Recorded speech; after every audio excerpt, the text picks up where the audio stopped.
자, 가히 초유의 사태라고 할 수 있습니다. 주택 한 채라도 있으면 수도권에서 앞으로 대출을 못 받는다고 합니다. 도대체 이게 무슨 소리냐? 그리고 이게 지나고 나면 다음에는 뭐가 될 거냐? 저는 이제 그 다음에 방지점을 찍고 좀 설명드리겠습니다. 제가 대출 전문가는 아니기 때문에 일단 현장 분위기, 그리고 부동산 시장 관련된 내용, 그리고 세법상으로 조심해야 되는 내용 살펴보도록 하겠습니다. 아시아경제 뉴스고요. 그리고 이제 9월 2일 날 오전에 또 이제 수정을 했고, 저도 이거 보고 굉장히 놀라서 라이브를 하고 있는 날 그 전날 여기에 대해서 이제 블로그로 좀 글을 작성하기도 했었어요. 유재훈 기자님이 작성해 주셨고, 우리은행 9월 9일부터 주담대 전세대출 중단하겠다.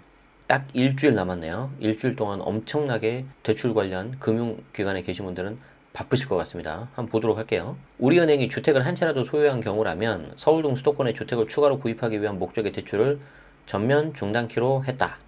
전세자금 대출도 전 세대원 모두 주택을 소유하지 않은 무주택자에게만 지원된다. 와, 이거 좀 세죠. 전세자금 대출을 막는 경우에 그 전에 문재인 정부에서 이제 부동산 가격이 계속 올랐을 때 유주택자 안 해줬거든요. 그리고 지금 같은 경우에는 1주택까지만 해줬었는데 이제 세대 구성원 모두 봐서 무주택자에게만 해준다고 합니다. 좀 생각보다 좀 세네요. 자, 우리은행은 이런 내용을 담은 실수요자 중심 가계부채 효율화 방안을 시행한다고 이를 밝혔다. 투기적 소유를 억제하는 대신 꼭 필요한 실수요 중심으로 가계부채 관리를 효율화하겠다는 취지인데 어떻게 될지 좀 봐야 될 것 같습니다. 다만 실수요자 불이익을 최소화하기 위해서 이사 시기, 불일치 등으로 인해서 기존 주택을 처분하는 조건으로 내는 대출에 대해서는 허용하며, 뭐 이거는 당연히 그렇게 해줘야 되겠죠. 즉 내가 1주택인데 다음 지역으로 넘어가는데 이게 보통은 매도 잔금을 동시에 치면서 매수를 해야 되는데 이게 좀 안 맞는 경우가 있어요. 그런 경우가 있죠.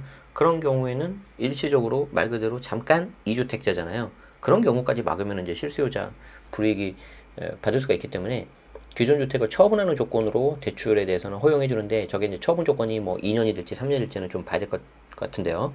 뭐 3년 정도 되지 않겠습니까? 일시적 비과세도 3년이고 취득세도 3년이고 금융기관은 그 전에 좀 짧은 거는 뭐 6개월, 1년, 뭐 2년 여러 가지가 있었는데 좀 보셔야 될 것 같아요. 그리고 무주택자 구입자금은 중단 없이 지원한다. 이건 뭐 당연한 거 아닌가요? 무주택자 구입자금은 당연히 지원해야죠. 그렇게 해야죠.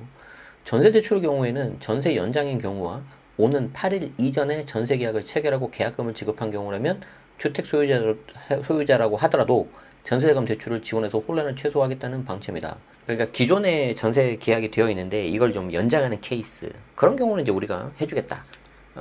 그러니까 임대차 계약 계신 임차인 분이 그냥 계속 계시는 게 유리할 수 있다는 거고요. 아니면 8일 이전에 전세 계약을 체결하고 계약금을 지급한 경우라면 주택 소유자라도 전세자금 대출을 지원하겠다.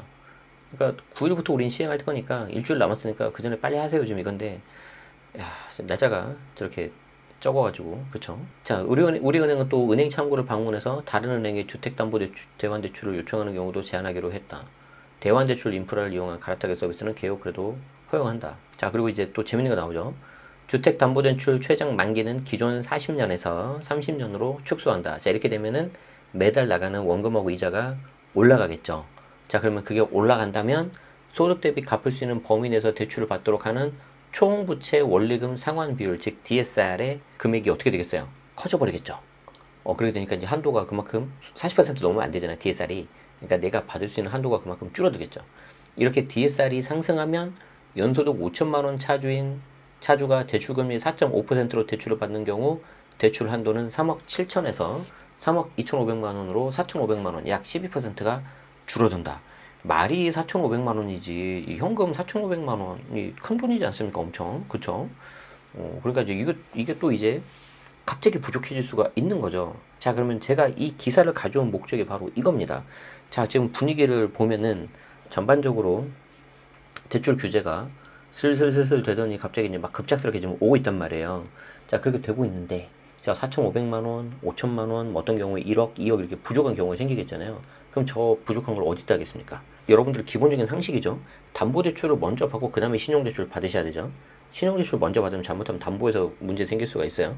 자, 그리고 내가 이제 담보대출을 받고 신용대출을 받는데 신용에서 뭔가 좀 문제가 생기고 그러면 어디로 갑니까? 이금융권 가겠죠. 그럼 이제 이금융권 가면은 금리가 어떻게 돼요? 올라가겠죠. 그럼 또 이제 문제가 생길 수가 있겠죠. 자, 그러면은 그 다음에 할 수 있는 방법이 뭐가 있어요? 사금융이죠. 사금융. 개인 간에 빌리는 거. 누구한테 빌려요? 친구한테 빌릴 거예요. 요즘 시기에. 결국 가족, 부모님, 뭐 친인척 이런 사람한테 빌리겠죠. 그럼 이제 그 다음에 이제 어떻게 하면 되겠어요? 부모님 입장에서 예를 들은 겁니다. 내가 어차피 그렇지 않아도 내가 너한테 좀 주려고 했는데 뭐 4,500만 원, 5천만 원 그냥 내가 줄게. 아니면은 차용증 같은 걸 써요. 차용증 같은 걸 써서 이렇게 돈 빌리는 형식으로 했는데 나중에 어떻게 해요? 전세가 뭐 2년, 4년 되고 나서 엄마 이제 내가 갚을게 했더니 괜찮아 너 그냥 써. 이런 경우 되게 많이 있죠. 그럼 이제 이거 그냥 받아도 되나?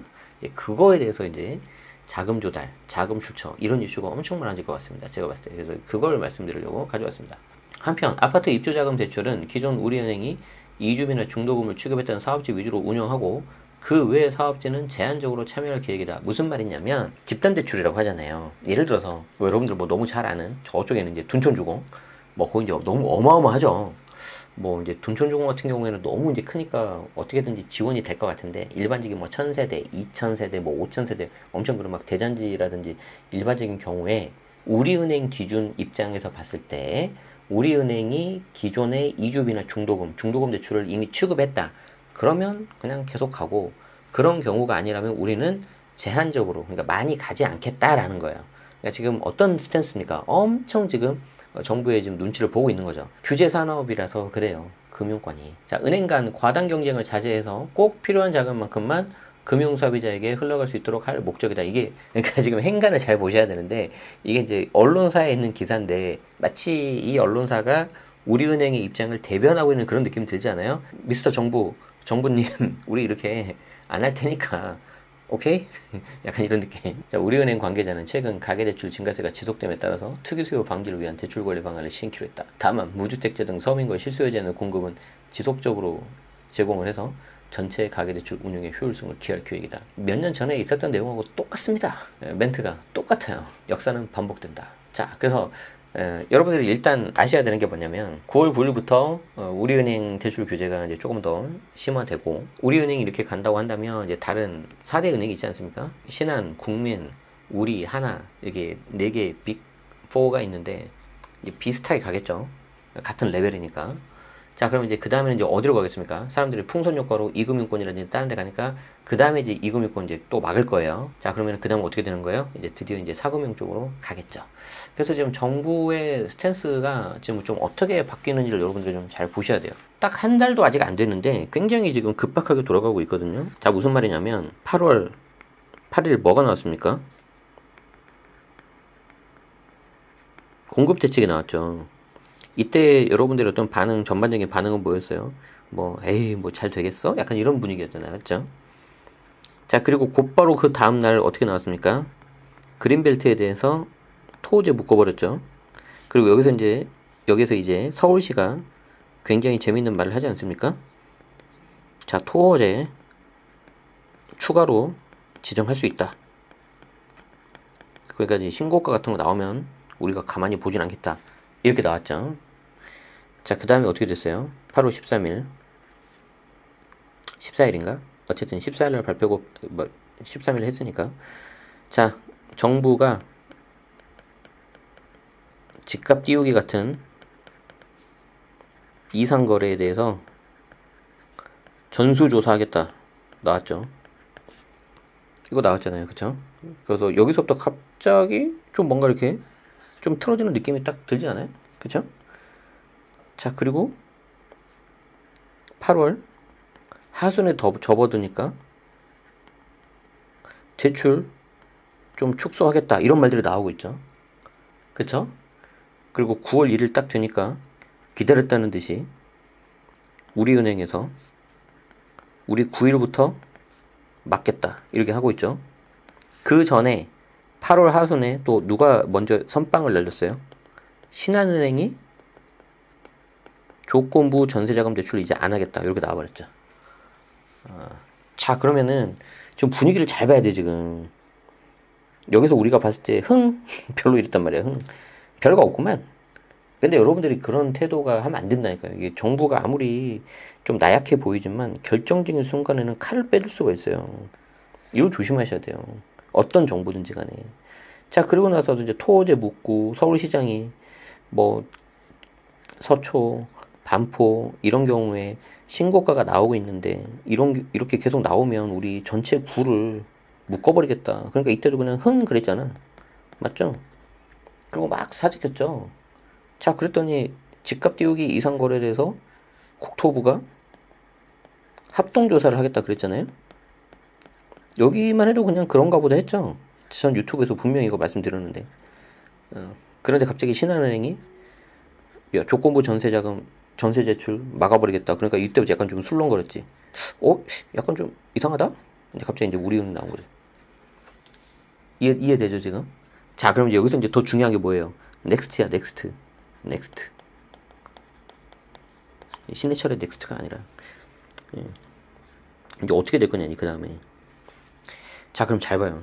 제가 봤을 때는 이제 굉장히 여기가 지금 중요한 변곡점이라고 생각하는 거죠. 자, 이제 규제 중심으로 갈 거냐. 아니면은 그래도 우리는 중과 폐지라든지 그런 걸 했기 때문에 여전히 우리는 규제 완화하면서 중간에 살짝만 할 거냐. 굉장히 지금 어디로 갈지 튈지 모르는 그 변곡점에 서 있다고 저는 생각을 한단 말이죠. 그래서 여러분들이 뭘 이제 앞으로 보셔야 되냐면요. 만약에 규제 쪽으로 간다. 그러면 이제 뭐가 나올 수가 있냐면 예상하는 겁니다. 아까 서울시에서 말한 토어제가 나올 수 있고요. 두 번째로 조정대상 지역이 나올 수 있어요. 이제 이거 나오면 완전 이제 폭탄이야. 세 번째, 만약에 조정대상 지역이 신규로 지정이 됐다. 그러면은 내년 5월 9일까지 예정된 양도세 중과 유예 연장 안 되겠죠. 이거 안 된다면은요, 이건 완전 돌아섰다는 거예요. 규제 쪽으로. 그럼 이제 굉장히 좀 힘들어질 것 같아요. 그래서 지금 당장 예상하는 것들은 요거고요. 특히 그 다음에 뭐가 있어요? 규제에 관련해가지고 대출을 계속 막을 거잖아요. 지금 못하게. 그럼 분명히 자금 조달을 하려고 특수관계자 돈 빌릴 겁니다. 그럼 여기에 대해서 자금 출처 조사, 즉 불법, 편법, 증여에 대한 거 나올 거예요. 제가 가장 염려하는 것 중에 하나는 바로 요겁니다. 요거 분명히 나올 거고요. 그리고 조정대상 지역 나오면은 이거 진짜 양도세 중과가 이제 큰일 나거든요. 이거 이렇게 해야 돼. 자, 그러면은 반대로 그래도 이제 규제 완화는 스탠스를 유지하면서 약간만 하겠다. 이건 좀 지켜봐야 될 것 같아요. 좀 지켜보자. 어떤 식으로 나올지. 그런데 이렇게 하기에는 좀 쉽지 않죠. 9월 달에 미국 분명히 금리 인하 시행될 거고, 그럼 여기에 대해서 사람들이 심리를 또 막 쿵쾅쿵쾅 하게 하거든. 사야 되는데 이렇게 되겠죠. 그래서 지금 어떤 식으로 갈지, 요리 갈지 잘 봐야 돼. 그래서 앞으로의 여러분들이 조심해야 되는 거는 분명히 자금 조달, 자금 조처, 증여 이슈 이거 나올 겁니다. 제가 장담합니다. 안 나오면 어떡하지? 그래서 제가 두 번째 기사는 요거 볼 겁니다. 할아버지 갭투자로 강남에 집 사셨네요. 무슨 돈으로 샀어요? 이거 대출 쪼이면은 어디로 흘러갈지 이거 제가 보도록 하겠습니다. 고맙습니다.